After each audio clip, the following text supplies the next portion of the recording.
Welcome to Elite Podcasts with your host, Mighty RX. Welcome, I'm Mighty RX, better known as Max Paul, owner of the three-time SFL champion, Florida Storm. Back with season two of Elite Podcast, hoping to make it bigger, better, and bolder than ever before. These following conversations are going to have with various members of this SFL community, and I'm hoping it illuminates and gives you insight as to why certain decisions are made both on and off the field, and also in the front offices. So sit back and enjoy. We'd like to thank y'all again for joining us on another episode of the Elite Podcast. And this time we got a goodie. We got the owners of the Motor City V8s wanting to hang out with us and get to chop it up a little bit. We have co-owner and head coach and responsible for anything that happens on the field, Drew. Really, Drew? Wave to the people at home. That's what's up. We have other co-owner and voice extraordinaire, him and Papa Rick. You know what I'm saying? They hold it down during the broadcast. Got Colin Northrup. Colin, throw the deuces up to the people at home. There we go. And last but not least, we got Dwayne Schindler, other co-owner. It's all I have. It's other co-owner of Motor City VAs. Dwayne, wave to the people at home. Hey, Dwayne. Okay, now I just thought of something. If you have more than two, is it still co? Because co means two, isn't it? Or am I wrong? Do I not understand the definition of co? Yeah, I guess I'm co and Drew is minority owner. So okay, so it's co. Okay, not co or co. Leave it alone. Hi everybody. So nice to have y'all here. Again, this is the leadership group of the Motor City, the newly minted Motor City V8s. Not Machine City, like some other people like to say. Yeah, across the pond. Yeah, I'm talking to you. The Motor City V8s. I keep repeating it to make sure it's ingrained, so I don't call them the St. Louis squad. I've done that. That's not good. But with that being said, how is your off season going, gentlemen? Are y'all getting the free agency y'all wanted to get, or have y'all re-signed a player y'all wanted to resign? Y'all have a good idea of the rookies y'all want to talk to and kind of bring up, and is everything coming to fruition the way that you wanted it? I'll go with Drew because he's in charge of what's happening on the field. Is that rounding out the way you were looking for to round out, Drew? I mean, of course, it's not always ideal, but that's just how it is with the competition for expansion teams. They took, I think, like a cumulative of over 50 players in free agency. Nice. That's a chunk. And so, that's 50 free agents that we haven't been able to contact with, or, that were pulled away from our efforts of recruiting. So, also with her retirements from Eagle and Kyra Martinez and Geralt Winkler, not everything's ideal, but we are rounding out into the type of team that we want to build heading into the draft. And we have a good idea on what to do once that day comes. That's what's up. I like, because we're in the off season as well in Florida, and yes, you often get that, one or two curveballs, and so learning how to pivot, kind of having your contingency plans in place, so that way, even if something comes out in the blue, you're not caught with your pants down and not knowing what to do. So that's it's good to hear that the Motor City V8s is kind of rounding out into shape. Colin, I'm gonna get at you because last week we had kind of our broadcasters meeting, and I didn't really want to invite you on because I wanted to invite you on with, with your squad.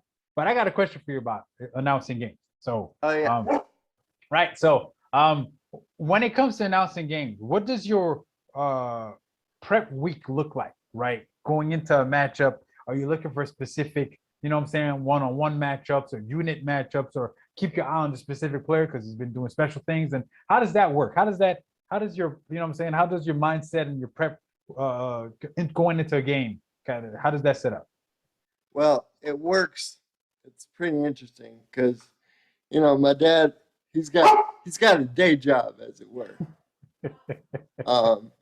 So I got to do a lot of heavy lifting as far as the matchup prep and things have to go. I look at units and I look at past results and sort of how things are going and what statistical leaders are, like what individual players are doing well, and how was their previous form of the week before. Um, that's basically how we do it. And then if you ever listen to us call a game, it's very casual. My dad doesn't like to do like the whole boring, like, oh, the minutia detail and stuff. He likes to be like sort of the casual guy who just like sits there and does stuff. Yeah, and we enjoy it. At least I enjoy it because as a coach, or a former coach now, since I don't coach a darn thing. As a former coach, whenever I watch any kind of sports now, it's become annoying, but I can't turn it off. Is that I'm watching from a coach's, from a coach's mindset, right? So heck, I'm watching basketball. I see a team come out in 2-3 zone. I see another team not running proper sets, not spacing the floor right. It's maddening, right? So I'm not watching results or execution. I'm just watching the lack of, preparation and doing what you're supposed to. Conversely, if I'm watching, the Motor City V8s against whomever, Louisiana, Vancouver, I can't sit there to enjoy the game anymore, right? I'm looking at the game like, why are they coming out in dime to stop like Twins? Like, did somebody not do their own? Like, it's that's where I'm at now, watching any kind of game. Like, if it could be the one of these, these newer league football leagues covered that came out that host the court in the spring. It could be extreme basketball, the ones with trampolines, and I'm like, why didn't they protect the rim? It's like I can't just, oh, what a marvelous feat that just was accomplished. It's just, anyways, it's me nitpicking. Neither here nor there. So, Dwayne. Yes, sir. How did you come about learning about the league? And then once you learned about the league, whose wing did you slide under before you became leader of your own squad? Well, I told this story once before when Cam first interviewed me, like the first interview I ever had on camera for the league, on audio. I was looking around for stuff to put in a yard sale one day, and I found my copy of All Pro Football 2K8. And I'm like, oh man, I remember this game. I got to put together a league, and do like, they don't have a franchise mode, so you do the season mode. I got to put together like a season mode and play that. So I was looking up what people did for builds with the legend teams, and I ran into the old server, and I'm seeing these names like Mighty RX, True Shot Caller, and Lord Destro, and T-Pat, and all these posts about it, different strategy, and then I started seeing a little bit of mention of the Simulation Football League. I was kind of wondering, are people still playing this game online? Are people still playing? Because maybe that would be fun to do. And then I saw a link that Destro had posted to the homepage, and then I'm looking through the homepage and I see this blinking icon, and then I look at it and there's a live game in progress, and it was the playoff game between the Baltimore Crabs and the Tallahassee Pride. And that was the game that DR Sim had like 6 touchdowns in the second half, and they still lost to Tallahassee. But I watched that game, and that was a lot more exciting than the exhibition football game that was on at the same time, like week 2 exhibition of the NFL. So I'm like, man, I gotta watch more of this, and so I got hooked. I was watching the league for like a couple of seasons, and then I decided to take the plunge and join, and I got drafted by Eric Barkley and the Queen City Corsairs. He got me in there on their last pick and put me at cornerback, and it kind of taught me the ropes, and just listening to everybody on the podcast at that time, I started learning more about the league and the strategy and all that, and then Colin tapped me to be a offensive coordinator the next season, and the rest is history. That's what's up. That's what's up. Now you said Colin tapped you in being an offensive coordinator? Yes. He hired me as offensive coordinator, and I had another expansion bid that wanted me as defensive coordinator, but then he changed his mind about putting in an expansion bid like the next week. Okay. And so then unbeknownst to me, Eric was like looking for a defensive coordinator too, and was thinking about offering me the job. But then I talked to Colin, and I asked him, so, well, I'm more of a defensive guy, but what type of offense are you looking to put together? And he said, well, I want like the greatest show on turf, Mike Martz style offense, and kind of like Mexico City, but with more passing. And I'm like, as a lifelong Rams fan, I'm like, okay, this is my team. And they're in St. Louis, which the Rams had just left. And I'm like, so this is my team. So, I've been a St. Louis lifer ever since. Now Motor City. I see it. Now wait. Colin, more Paxton than Mexico City? That was coming off season 7 where I think they had the Matt Wilson was silver and they had 2 gold receivers. More passing than that season, Colin? Good grief, man. You ain't want to run the ball at all. Well, I've always been fascinated by the passing game. That's why I kind of secretly admire Mike Leach from afar, the crazy mad scientist that is Mike Leach. He's at Wazoo right now, right? He's in Washington State. No, he's at Mississippi State. Yeah, Mississippi State. When do you make the move? But I always. Okay. But he has the best press conferences of any coach in any sport, North American sport ever. I mean, if they put those things on a DVD, I would buy it tomorrow. Yeah, because he shoots it straight. Like, there's no BS with Mike. No BS. But yeah. Okay, so now that I want you, Colin, like, how did you get a kind of how'd you catch wind in the league, and what made you want to get affiliated, and what squad did you jump on at first before you became part of your squad, the squad you're with now? Well, I found it because there was TJ had posted a CAG game. I think it was Patriots and Bears. Cam happened to be calling the game. This is when you could still like play it with your individual friends at a time. You sort of know how that thing works. Yeah, I know that. Able to keep that thing going long after the servers had sort of died and did everything else.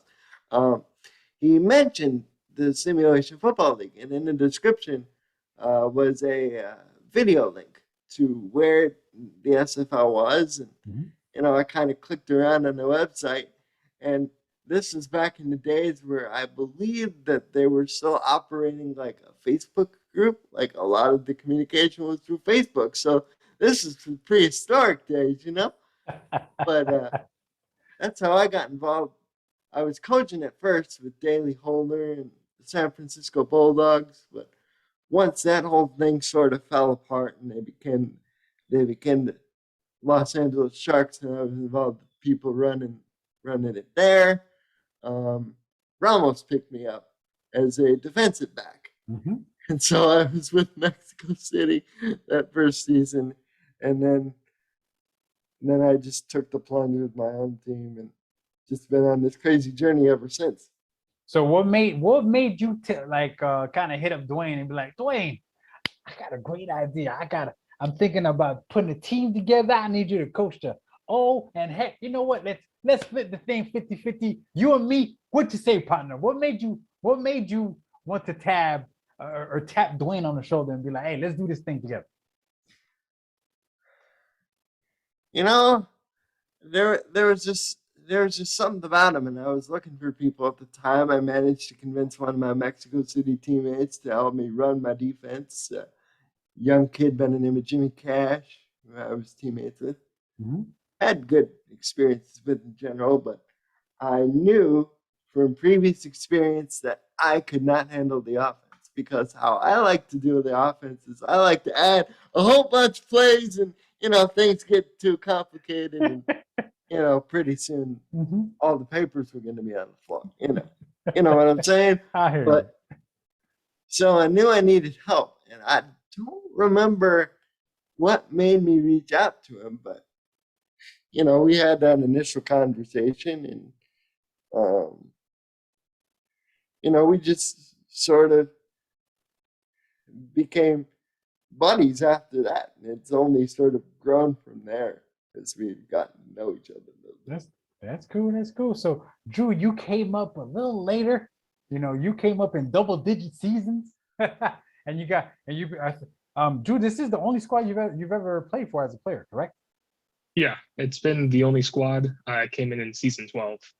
That's what's up. So Drew, tell us your story. How'd you catch wind of the league, and then how these boys got season 12? That's a draft because that was a draft. So you got drafted to them. But how'd you catch wind of the league, and what made you want to join?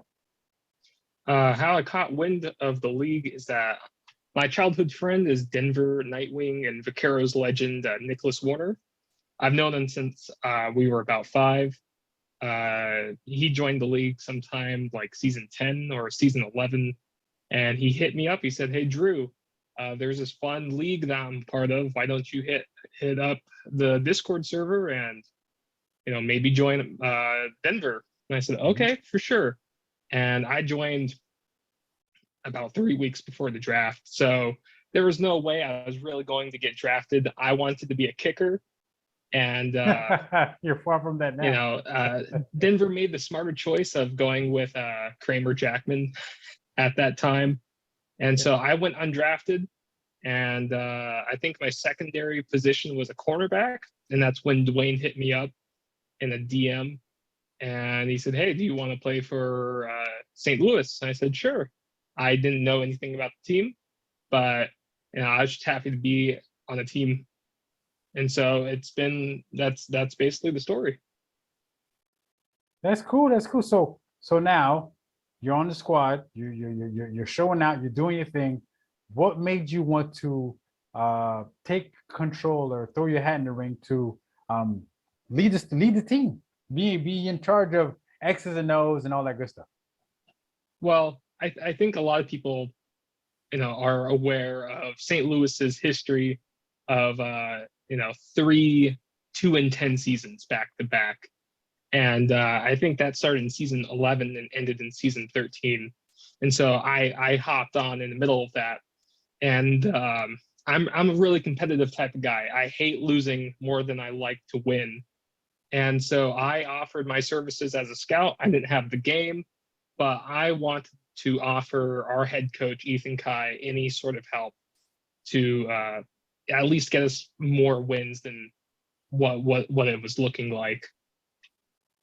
And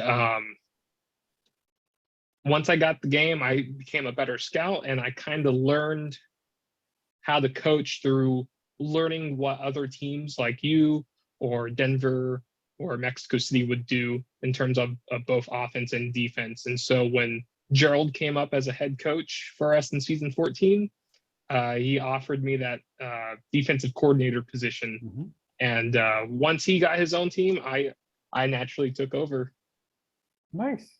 Way to step up, you know what I'm saying, where there's a vacancy and assume the role, so that way if anything goes right or wrong, the buck stops with you. So there's a point of contact and point of accountability there. So that's always great to hear now. Colin and Dwayne, what made y'all tap up Drew to be like, you know what, Drew, we love the way you're leading the squad. We love the way the team responds to to you. Would you like to climb up in the owner's booth? We created a seat right here for you. Like, Colin, if you'd like to start first. But what you know what I'm saying? Who initiated that conversation? Was it Drew that said, hey, you know what, I'd like to? Or y'all said, hey, you know what, because you've done so much for us, like, hey, come up here with us and make bigger, larger scale decisions. Well, we created an ownership spot for Drew off of sort of what I would like to describe as almost a playbook error in a way.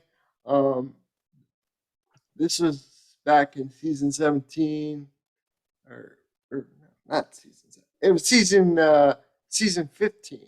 Javier was coaching, and we needed to beat Houston to get into playoffs, and it was a really important game, and really put a lot of time into the playbook, and trying to make sure stuff goes right. And, Dwayne at that time he was doing sort of the quality control check, like when you do your ads and your drops, just to make sure stuff was within the limits. It's spelled all right, it's clearly marked. It's an ad or a drop, and all the little rules. And somehow along the way, Dwayne can expand on this more, but there was something a little lost in translation, and we ended up not doing as well as we thought. So Dwayne and I put our heads together, and we were like, if Drew's going to be the head coach, we need some sort a system that's more foolproof. And that's when we came up with the percentage. I forget the exact figures that we gave it to. Okay. So Dwayne, you want to expound on that a little bit? How you came to create a role for Drew as a minority owner? Well, I think both Drew and Colin are being a little modest. I mean, I honestly think Drew, he earned his place. And anything that we asked him to do, he just excelled at. And anything he showed an interest in helping us, and he was extremely loyal to us even when we were in the middle of like a lot of turnover. We have held together pretty good as a 2-10 team. We had a lot of people carrying over, but not a lot of people stepping up during that time. We had Ethan stepping up, but then when people stepped up, they were being offered roles other places, and they, every time they step up, every time. Isn't that how it goes? You've had that happen a few times on your squad too, I'm sure. But I kind of do remember how it came about with me, where we had pretty much all the original squad leave. It looks like there's a train going by Colin's house. Yes, there is. but we had pretty much all the original staff leave, and I asked Colin if I'm like, look, the league, I know that we're short staffed, and you need my help putting things together. I like to take on a bigger role so that the league will actually accept it coming from me. And I had kind of team president was my idea, and kind of what the role that I had kind of envisioned would be called general manager now. And I called in like right after we had that conversation. I called in a post-game show with Cam just to talk about the game, and he congratulated me and welcomed me as the new co-owner of the St. Louis Gladiators. I'm like, okay, well, now I guess gonna step up and live that role. And that's really been the way Drew did too. We needed help on putting together an offense, and he learned about scouting, and got better and better at scouting, and then offered to Gerald to be his defensive coordinator. And Gerald has said time and time again during that season is the best coach he's ever worked with.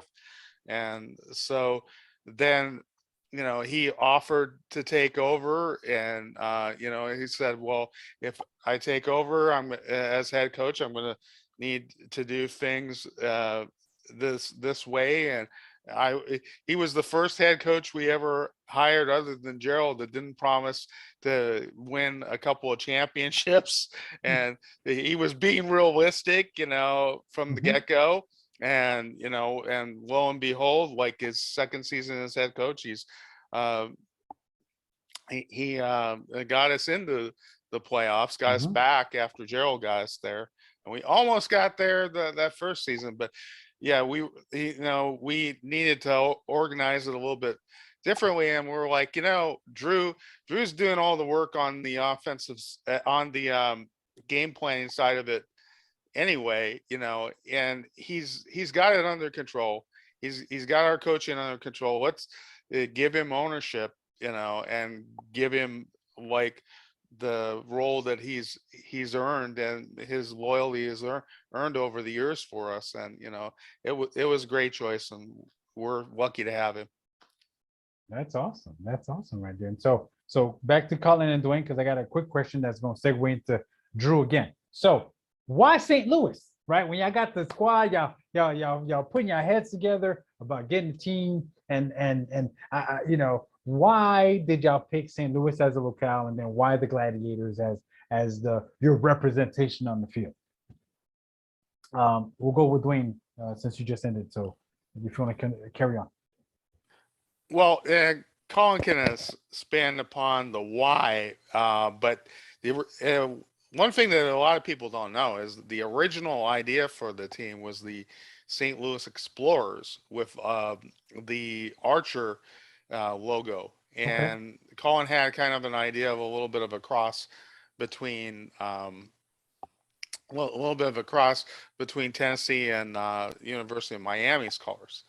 And I'm not sure what the exact conversation was that came about, because I wasn't part of the owner's room at that point. But I guess when we were put in the expansion bid, there was some talk about the Hunter logo being too wimpy. So there was an idea pitched about the Gladiators. And at first, I wasn't too thrilled about the color scheme because it reminded me of Notre Dame. And mostly just because I could stand Lou Holtz. But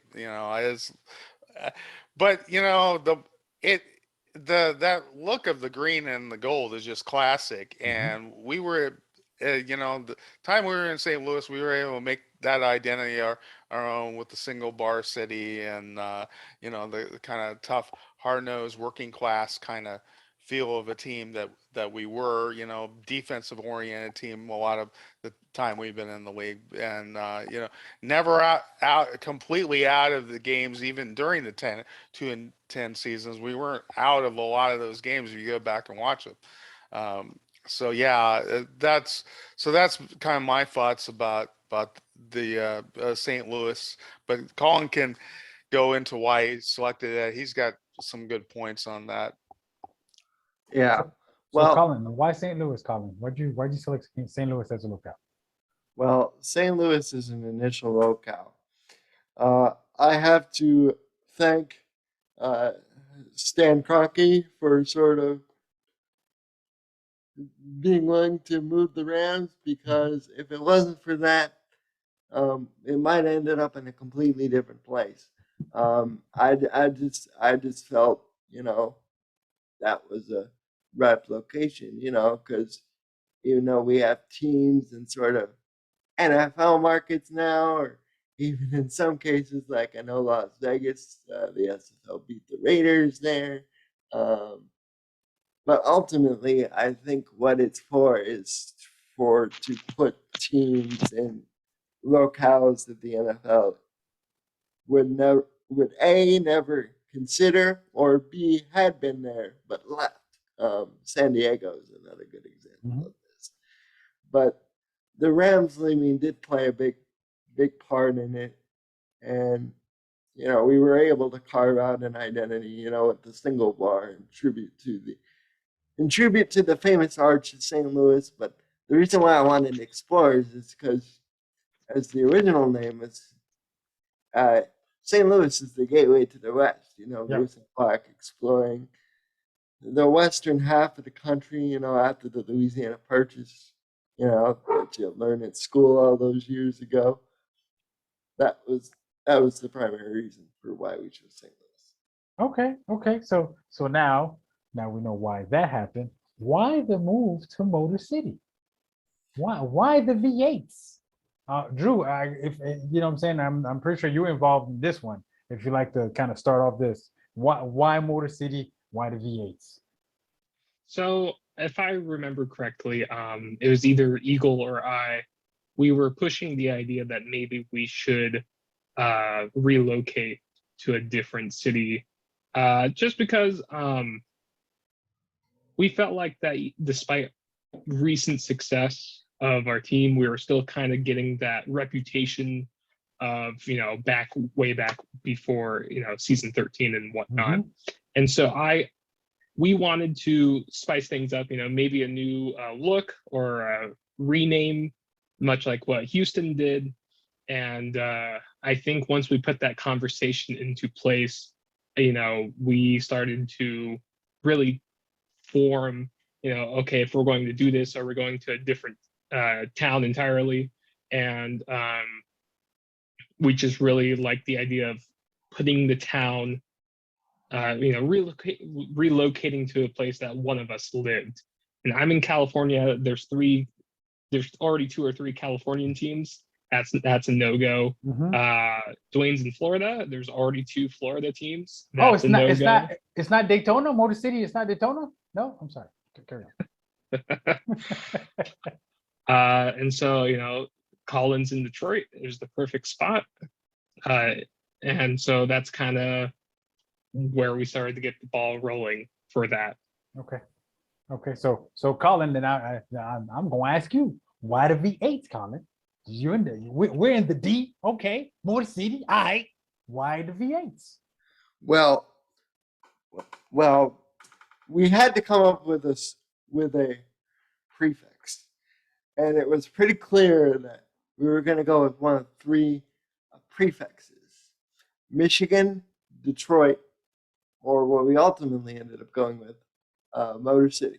And then once we sort of decided, like, okay, Motor City's sort of cool. It's sort of, different. We came up with a bunch of nicknames, and we had Gerald Winkler helping vote as well.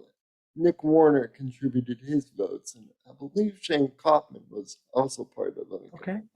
But when we showed my dad all the list of names, V8s, he kept pointing to it excitedly, like I said on the scheduled release show. Like, it stood out to him right away.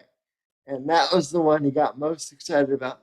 And even if we had talked about some other names, and Drew can sort of fill me in on what the 2 other names were, because they're escaping me at the moment, he kept coming back to V8s, how much he liked that and enjoy it.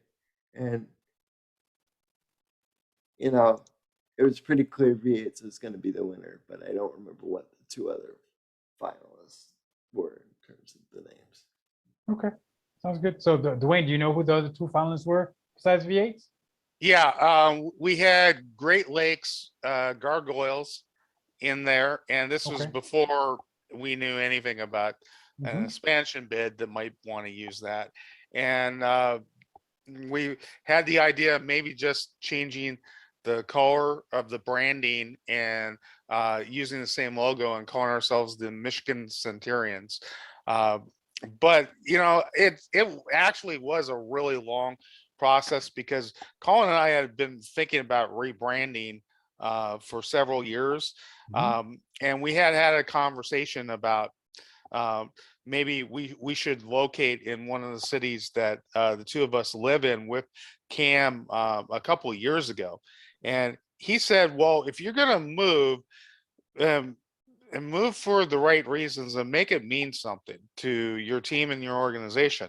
And so what really was the selling point to moving to Detroit was the fact that we had the idea that, hey, maybe we could brand up with, if we're going to rebrand, maybe we could brand up with a sponsor in Detroit and get the branding covered, and have them be our team sponsor. and we had some interest from people calling in before possibly being sponsors, but we weren't getting any hits back at all from St. Louis. And I had tried. I contacted like 3 dozen different businesses in St. Louis and nothing. So then we had the opportunity with Rick's company, Bank Michigan. And Rick was really excited to have us use the bank's colors.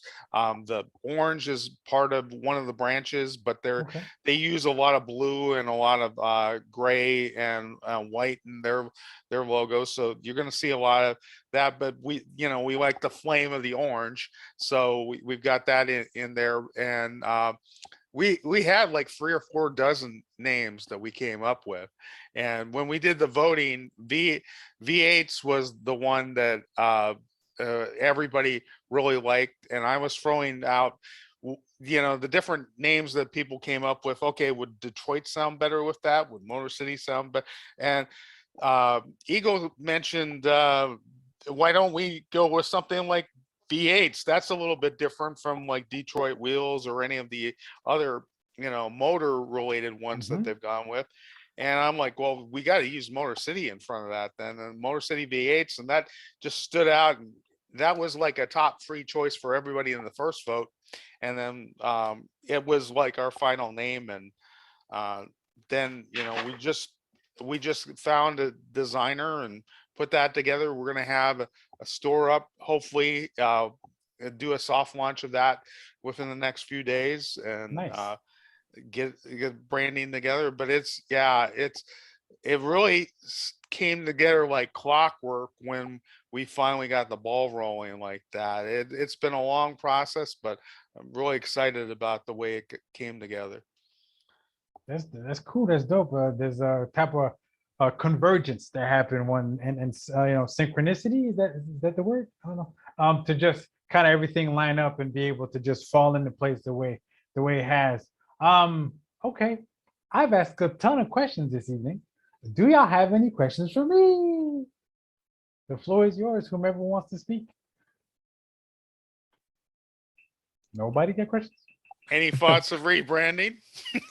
No, man. You see that logo behind me, man? That's the designer that put it to the story. The designer that made that logo for me hates my guts because I was so meticulous in what I wanted this, to show. You know what I'm saying? Because you see how the cowlick. I saw right? your 1-star review. You know what I'm saying? You see the cowlick got the lightning strike. You see the eye. Like I'm saying, like it was. I had a vision.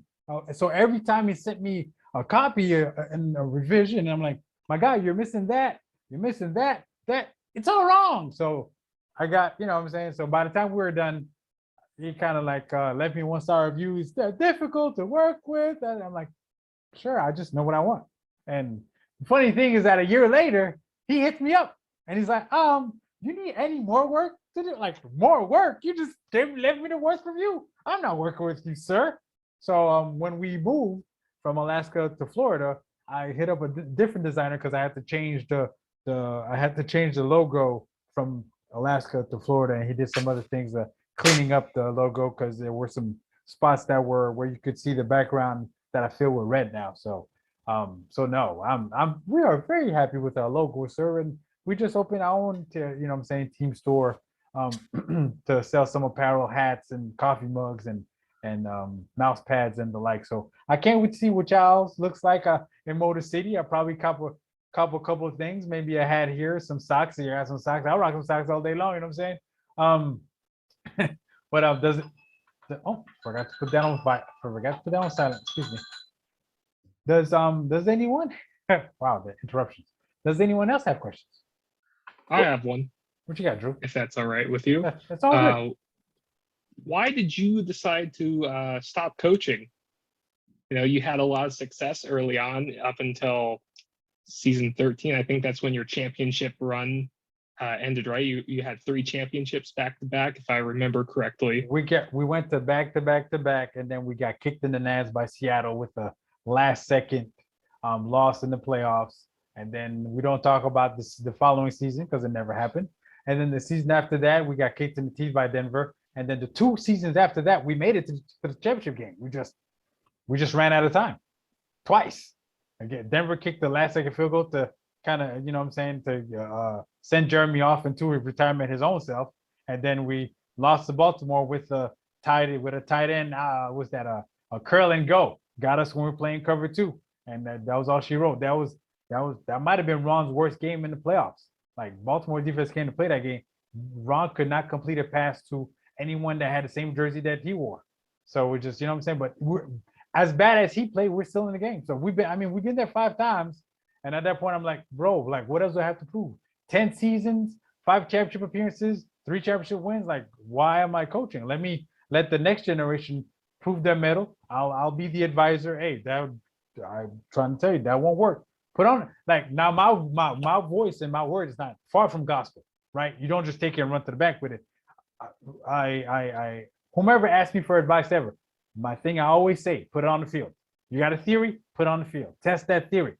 So even if you were to come at me in this offseason and be like, hey, I'm thinking of doing this, that. What do you think? I'll be like, okay, did you put it on the field? Well, no. Simple question. Did you put it on the field? I have, and I ran to okay, now we could talk. You put it on the field, you ran to some certain obstacles. Okay, what obstacles you ran to? Well, what if defenses do that? Well, you could do that. Make sure you're balanced. Make sure you're attacking both sides of the field, so that way they can't just squat on one side. Make sure you're attacking intermediate and deep, so they can't just squat short. So they can't just squat deep. You got to make the defense. The defense is going to force you to earn every blade of grass. But guess what? They can't defend every blade of grass. So if they want to leave the one that's 30 yards on the field open, guess what? I'm taking that one 30 yards on the field, right? So it's just one stepping more into an advisory role for both my squad and whomever else wants to hit me up in the DMs. My DMs are always open. My wife hates it with a passion. I get DMs at 3:30 in the morning, and it's okay with me. If I'm up, I'll answer it. If not, I'll get you as soon as I wake up. You get a response from me. So that's kind of why, because I got nothing to prove. Like I love coaching, yes, but there's nothing for me to prove more in coaching. So why not let, you know what I'm saying, your Ben Griffins and your Art Vandalays and whomever else wants to grow up the wings. And if they want to coach to prove their medal, to prove their worth, to kind of be able to etch their name into SFL history, who am I to, you know what I'm saying, be against that and be standing in the way? You know what I'm saying? I want the next generation to continue to make this league great, right? I put my stamp on it and help make sure that to raise the standard. Okay, so now they get to stand on my ceiling. I just get to help. That's why I did it. I hope that was a good enough explanation for you. Oh yeah, it was a wonderful explanation. It covered everything that I was hoping to get from. Okay, that's what's up. I thought you were going to talk about strategy, like, you know what I'm saying? What you got going on this season? Colin, you got something for me? Well, I'm just mostly curious. I know you're in Florida now, but everybody knows you started out in Alaska. The question is, I want to know, when you thought about throwing your hat in the ring and you went, I'll put a team in Alaska. Why? Why? Okay. Because at that time, when we, you know, Colin, you and I both put in our hats in the ring, same season, right? So same off season. At that time, how many snow games had there been in the league prior to us throwing our hat in the ring? One? None? Maybe 2. Okay. And 8, you know what I'm saying? 7 seasons, 2. Like, no, you got to understand. I'm from Montreal, Canada. I was born in the coldest month of the year on the coldest night of the year, February 25th. So I was born and raised in snow. I learned to play football in snow, the frozen tundra of Lambeau. Let me say, like, frozen tundra, like that's what I'm accustomed to. So you come in and I see football played in sunshine, indoors. What kind of blasphemy? Where's the rain? Where's the mud? Like, that to me, that's not football. I like football in the elements. That's what makes football to me. There's nothing that can prevent football from happening outside, right? Any other sport you play, rain delays and baseball, you can't. Basketball played inside, you know what I'm saying? A bunch of wimps play outside. You know what I'm saying? Like, no, but football players Gladiators. Remember that name? Gladiators. That's football players. That's why I love football, because there's nothing that stops football ever, except for worldwide pandemics. We'll talk about that. But besides that, there's nothing that stops football from happening, right? And that's why. So when I got in the squad, I'm like, you know what? I want him in Alaska. Why? Because I want to be sure that there's going to be snow on the ground. It improved the aesthetics, at least to me. The theatrics behind snow games. Like, you know what I'm saying? It just so, like, I will go down now and say that, to me, that season 12 championship game where we faced Denver in the snow, best SFL game ever. The theatrics, what was on the line, the way the game came down to the crucial moments, like everything just worked together. There was unison, like everything came together, and I truly believe because of the snow. It was beautiful to watch. Not it's not just the fact that Dwayne was in my company, and I greatly appreciate his company there. There's not that, but that season 12 game was awesome because of just the environment and the ambiance and the setting and what's at stake. And fourth quarter games still in the balance. It was just everything worked together, and just that's why I picked Alaska. But our time ran in Alaska. I had to bring the boys home. Like I live in Florida now, so I brought the boys home to Florida because most of our player base is here. Like, but I won't say half, since we've expanded. So, but at least 8 or 9 of our players are within our vicinity. So whenever games go on, we will link up and we have like these massive watch parties. So that's kind of why I brought him back home. Cool, man. For sure. I didn't know you were Canadian either. Learn something new every day. Yes, sir. I'm a proud Canadian. Well, you'll like the fact, Max, we've got an outdoor stadium, and Detroit has twice the average snowfall that St. Louis does. So we're starting out in the winter season. We might get a snow game or two. I like it. I like it a lot. I like it a lot. You know what I'm saying? So, anyone got anything else for me? Nope. That's it. Awesome. So, I again, I appreciate you fine gentlemen for taking the time out of your busy schedules, busy off-season schedules as that, because you gotta, put game plans together, talk to rookies, talk to free agents, especially now you're in the midst of a move, making sure that all that's buttoned up. So I greatly appreciate y'all taking time out of your, and just hanging out with this, we're hanging out with this idiot here for about an hour or so. So again, for co-owner Dwayne Schindler, minority owner Drew Riley, for co-owner Colin Northrup, I am Max Paul, and I want to thank y'all, and y'all have a great day.